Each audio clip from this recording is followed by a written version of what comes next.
Assalamualaikum warahmatullahi wabarakatuh. Kita ketemu tutorial yang kedua untuk kelas 11 peminatan IPA, IPS dan Bahasa sesuai KMA 183. Tutorial kedua ini kita bicara tentang macam-macam pernikahan yang terlarang. Anak-anak sekalian, kalau kita bicara macam-macam pernikahan yang terlarang, ya, secara garis besar itu dikelompokkan menjadi 6. Jadi namanya terlarang berarti tidak boleh dilakukan. Ya. Yang pertama adalah nikah mut'ah. Ya. Nikah mut'ah yaitu diniatkan hanya untuk bersenang-senang dan hanya untuk jangka waktu tertentu, misalnya seminggu, sebulan, setahun dan seterusnya. Jadi ada jangka waktu tertentu dan tujuannya hanya untuk bersenang-senang. Ya. Dasar hukumnya kenapa mut'ah dilarang adalah hadis riwayat Muslim. Bismillahirrahmanirrahim. An Salama ibnul Aqwa radhiyallahu an qala rakhasa Rasulullah sallallahu alaihi wasallam ama autosin fil mut'adin salasata ayamin summana anha. Dari Salah bin Al-Aqwa, ia berkata, pernah Rasulullah membolehkan pernikahan mut'ah pada hari peperangan Autas selama 3 hari, kemudian sesudah itu dilarang oleh Nabi. Yang kedua adalah nikah syighur. Nikah syighur yaitu pernikahan yang didasarkan kepada janji atau kesepakatan penukaran, yaitu menjadikan dua orang perempuan sebagai mahar atau jaminan masing-masing. Ucapan akadnya bisa seperti contohnya yaitu saya nikahkan Anda dengan saudara perempuan saya dengan syarat Anda menikahkan saya dengan anak atau saudara perempuan Anda. Itu namanya syighur. Ya, dasar hukum kenapa pernikahan syighur ini tidak dibolehkan adalah hadis riwayat Bukhari Muslim dari Ibnu Umar bahwasanya Nabi Muhammad melarang syighur dalam akad pernikahan, yaitu seorang mengawinkan anak perempuannya kepada seorang laki-laki dengan syarat laki-laki tersebut harus mengawinkan anak perempuannya kepada laki-laki pertama dan masing-masing tidak membayar mahar. Ini juga haram, terlarang. Yang ketiga, nikah mukhalil, artinya menghalalkan atau membolehkan, yaitu pernikahan yang dilakukan oleh seseorang dengan tujuan untuk menghalalkan perempuan yang dinikahinya agar dinikahi lagi oleh mantan suaminya yang telah mentalak 3 atau talak bain kubro. Jadi pernikahan mukhalil ini ada skenario.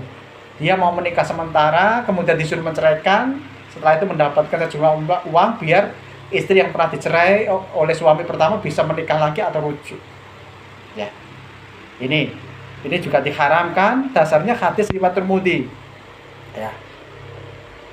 Telah mengutuk Rasulullah terhadap orang-orang yang laki-laki yang menghalalkan dan yang dihalalkan. Jadi tidak dibolehkan oleh Nabi. Kemudian yang keempat, pernikahan silang, yaitu pernikahan antara laki-laki dengan perempuan yang berbeda agama atau keyakinan.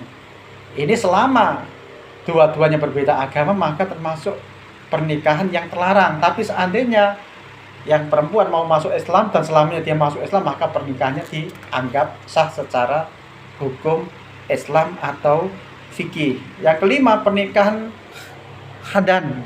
Pernikahan hadan itu bahasa dulu adalah gundi atau piaraan.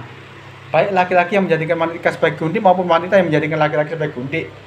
Perkawinan semacam itu menjadi tradisi pada jahiliyah dan mustahil di zaman sekarang masih banyak manusia yang melakukannya, misalnya dengan semakin banyaknya pasangan zina. Ini termasuk jenis pernikahan yang diharamkan dalam Islam. Yang keenam, menikahi perempuan yang berzina.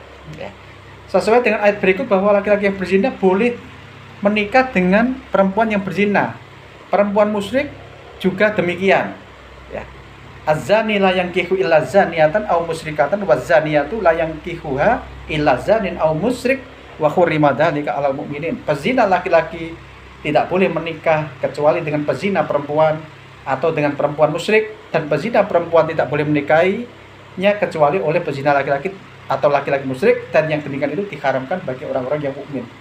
Para ulama mengenai hal bolehnya menikah jika sama-sama pezina, akan tetapi mereka berbeda pendapat tentang laki-laki yang bukan pezina menikahi perempuan yang berzina. Ini ada beberapa pendapat, setidaknya ada 2. Pendapat yang pertama, menurut Ali Al-Barod Siti Aisyah, Ibnu Mas'ud hukumnya haram berdasarkan pada firman Allah surat An-Nur ayat 3. Menurut Abu Bakar, Umar, Ibnu Abbas dan jumhur ulama hukumnya boleh.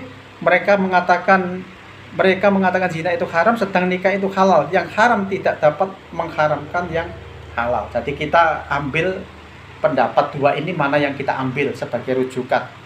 Itu pilihan. Itu hasil ijtihad para ulama.